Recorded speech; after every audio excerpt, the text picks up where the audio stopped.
Hi, welcome to Richard Gabili YouTube channel, and for today's tutorial, I will be teaching you on how to turn on and off autofill suggestion selected sound and voiceover on iPhone X. But first, kindly subscribe to this channel and don't forget to hit the subscribe button and the bell to notify you for the new updates. And let's start. Using your iPhone X from your home screen, first go to Settings. Then in the settings, scroll down and find the accessibility, then tap. Then in the accessibility, go to vision section and then tap the voiceover. Then in the voiceover, scroll down again and then tap the audio. Then in this part in the audio, tap the sound and haptics.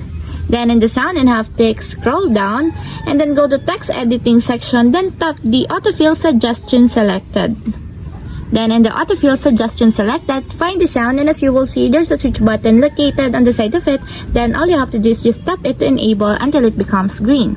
And if you want to disable or turn off, just tap again the switch button, just like this. And that's what we have successfully turned on and off autofill suggestion selected sound in voiceover on iPhone X. If you have a question, kindly comment down below and don't forget to hit the subscribe button and the bell to notify you for the new updates. And thank you for watching!